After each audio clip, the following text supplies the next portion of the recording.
Welcome back to the channel. Today, we're digging deep into one of Australia's most iconic and often overlooked coins, the 1975 Australian 50-cent piece. This coin may seem common at first glance, but its background is quite fascinating, especially when we place it in the broader timeline of Australian coin minting history. We'll cover everything from its design and metal composition to its collector value and how it connects to earlier minting practices from the 1960s, particularly after the 1966 introduction of decimal currency. If you're a collector, investor, or just someone with a coin jar full of old change, this video is for you. Let's get started. Before we get to 1975, let's take a quick look back. In 1966, Australia officially switched from pounds, shillings, and pence to decimal currency. This was a major moment in numismatic history. The original 1966 50-cent coin was made from 80 silver, which made it more valuable than its face value when silver prices rose. As a result, the silver 50-cent coin was quickly withdrawn and number 50-1 coins were minted in 1967 or 1968. In 1969, the Royal Australian Mint introduced the Dodecagon-shaped 50-cent coin made of copper nickel, a cheaper and more durable option. This version would continue into the 1970s, including the one minted in 1975. Now fast forward to 1975, the coin minted that year follows the standard design by Stuart Devlin, one of Australia's most respected coin designers. The reverse displays the Australian coat of arms, complete with the iconic kangaroo and emu flanking the shield. The obverse features a portrait of Queen Elizabeth by Arnold Machen, a common design across Commonwealth coins at the time.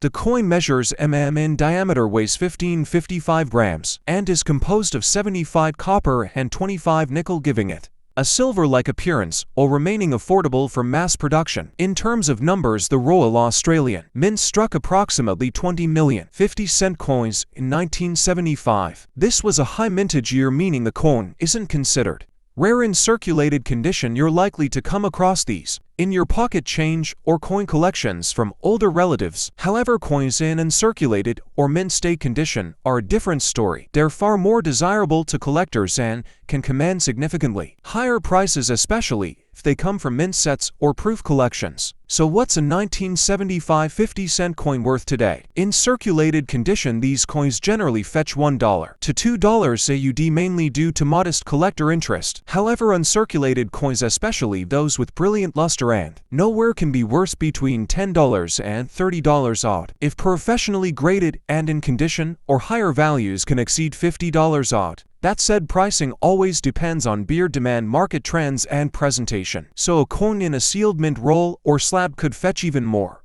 Back in 1975, the Royal Australian Mint released annual uncirculated mint sets featuring all standard circulating denominations.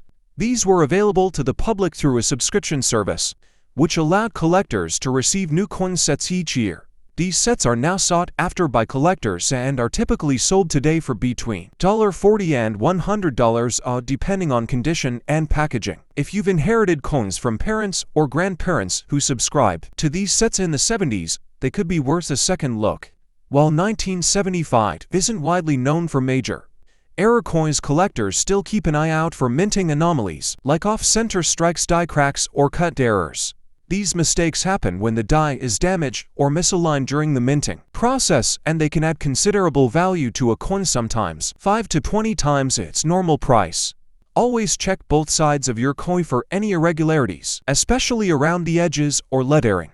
A simple die break or extra metal blob might just turn your average coin into a valuable find. Though the 1975 50-cent coin is not classified as rare, it holds long-term investment potential for those collecting full-year sets or pristine condition coins. As time passes and more of these coins wear down or disappear from circulation, mint state examples will become scarcer. For collectors focused on completing a full set of Australian decimal coins by year, the 1975 coin is an essential piece. And because it connects back to the broader minting evolution from the 1960s, it's part of a deeper, historically significant narrative. If you're new to coin collecting, here's a tip: always store high-quality coins in a non-TVC flip or acrylic capsule to prevent tarnishing. Avoid polishing them, as this actually reduces their. Try to build sets chronologically. Start with 1 year like 1975, then branch out into earlier or later decades, and don't overlook mint subscription programs or official releases from the Royal Australian Mint. They are a great way to ensure you're getting genuine high-quality pieces for your collection every year. So there you have it, a full rundown on the 1975 Australian 50-cent coin, its connection to the 1960s mint, legacy, its collector value, and how you can spot or store valuable examples. Whether you're collecting casually or investing seriously, these coins are a cornerstone of Australian numismatics. Don't forget to like, subscribe, and hit that notification bell for more deep dives into coin collecting. If you've got a 1975 coin, or better yet a mint set, let us know in the comments. We'd love to hear your story. Until next time, happy collecting.